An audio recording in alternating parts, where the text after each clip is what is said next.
Hello, Ahorja. Welcome to Stories, Legends and Wonders of Aran. Aran is also known as Inishmore, the largest of the three Aran Islands. I'm Dara Malloy, Dara O'Mailia as Gaeilge.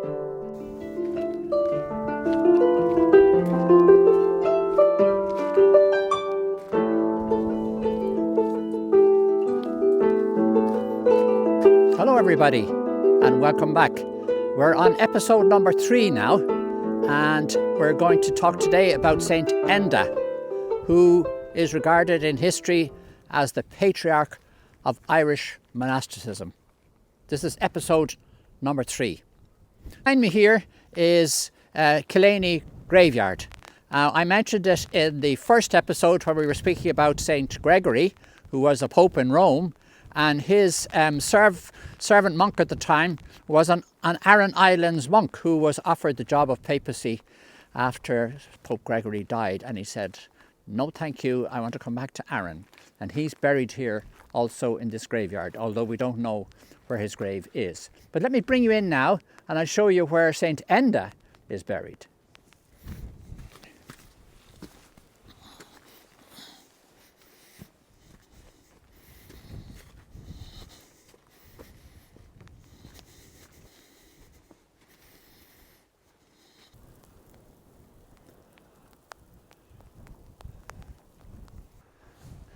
So this is where we believe Saint Enda is buried, just at the very edge of his monastic village, which we'll visit now during the course of this video. And you can see the church is more or less underground because the sand builds up on this graveyard all the time and everything gets buried by the sand.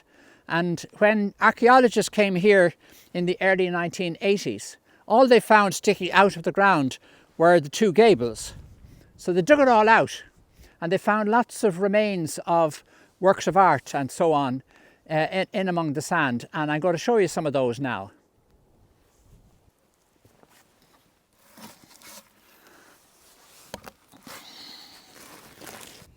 But first I want to show you this. This unfortunately is a plaque that has fallen off the stand behind me here, but it's the government effort, an agency in the government called the OPW, who looks after these monuments, and it's their job to give a little bit of information about the sites that people visit. So let me read the English part of this. The beginning of it is in Gaelic, but it's the same wording more or less in English. The fame of Saint Enda's 6th century monastic school attracted saints and scholars to the island and earned for it the proud title of Aran of the Saints, Ora Nanive. This church, dedicated to him, dates to about the 8th century, but there are later alterations in the doorway and windows, and the west gable has been rebuilt. So that doesn't tell you too much. What I could say by way of extra is that I'll tell you the first part of the story of Saint Enda now, and I'll add bits to it later. So you have to remember, in those days Ireland was a tribal society. Kings at the top and queens, and then the middle class, who were all the expert artisans and workers of every kind, and then below that the labouring class, and sadly below that the slaves. And you remember St. Patrick was a slave in Ireland when he was captured first. So in order to do anything worthwhile in Irish society, you really had to be from the top layer, and St. Enda was. He was a prince of Oriel, the kingdom of Oriel. So his father was the king and his mother was the queen. And when Enda grew up, it was around the time of St. Patrick. He was born maybe 20 years after St. Patrick arrived in Ireland, something like that. And his sister was the first person to convert. And you might understand that when I tell you that women had to belong to a man. So they either belonged to their father or they belonged to their husband. They had no real freedom other than that. But when Christianity came along and offered them the opportunity of monastic life and virginity, a lot of women took it because they got freedom. And Enda's sister Fancia converted to Christianity, and then founded a lovely monastery up in County Monaghan. The village to this day is called, very patriarchally, after her brother. It's called Killanny. It should be called Kilfancha after her, but sadly it isn't. But anyway, Enda helped her build her monastery, and then he too converted to Christianity and founded many other monasteries. And I'm going to cut a long story short, because it is a long story. He ended up gathering up all his monks from his father's kingdom and bringing them all out here in the year 485. He brought, they say, 120 monks out here. And I'll tell you more about that story later. But what ended up happening was, what he founded here became the template for Irish monasticism all over Ireland and eventually all over Europe. Wherever there was an Irish monastery, it was built on the template that was created here by St. Enda. And that's why he's called the Patriarch of Irish monasticism. Now let's go down into the church and look at all the bits and pieces.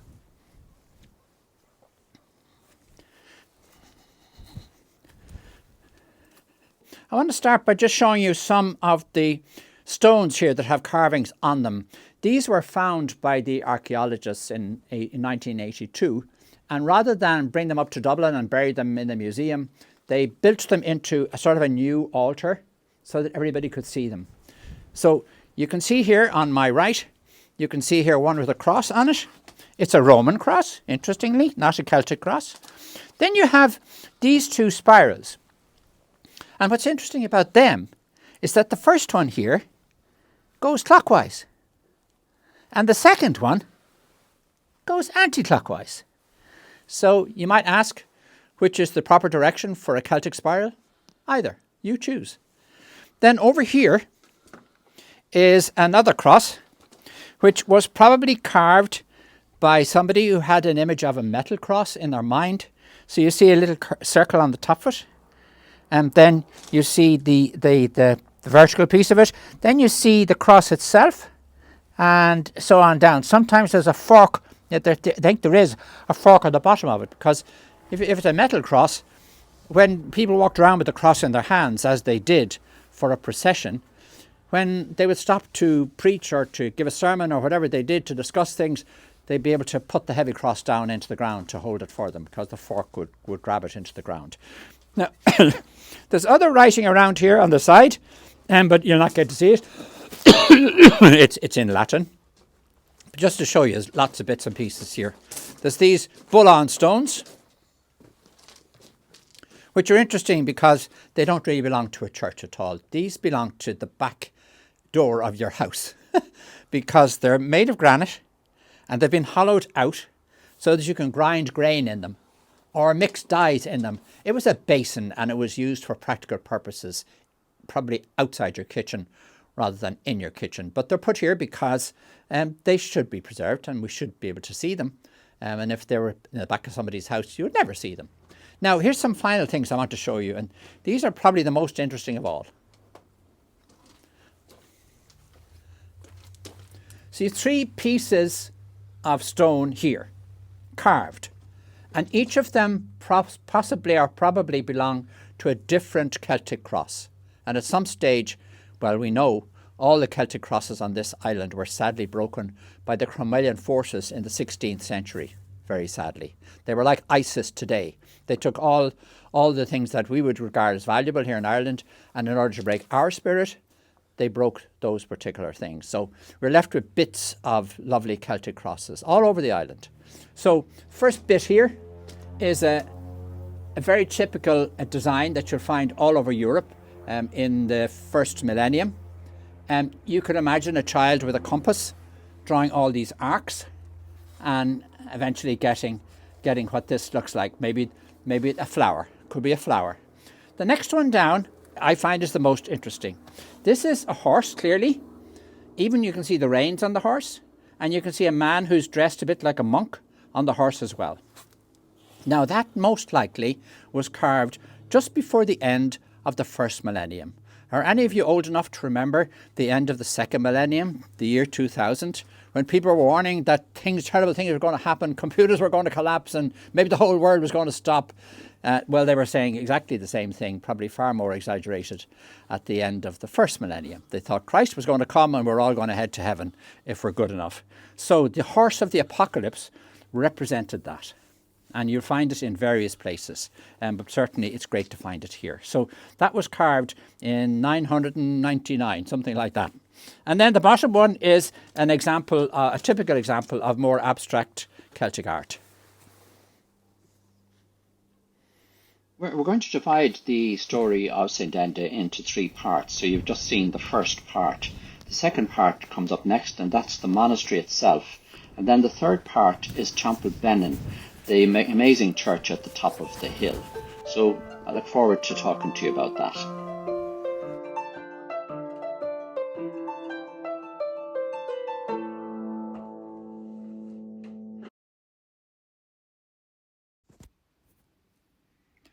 My wife, Tess Harper Malloy, has published a new book of her poetry and photographs of Inishmore. So it goes well with this series of videos and talks I'm giving. The name of her book is Inishmore, Poems and Images of Aran. So naturally enough, she's lived here for almost 40 years now, and she's collected up both the poems and the photographs over that period. So some of the people mentioned in the poems are sadly no longer with us. In fact, some of the buildings she's photographed are no longer with us. But nonetheless, as she says herself, Inishmore is a place that you never forget once you have visited it. And it's a place that sustains you if you choose to live here. So I hope you enjoy the poetry and images in the book if you choose to buy it or to borrow it. It's available from www.ashlingpublications.com, and we're making it available on other platforms as well over time.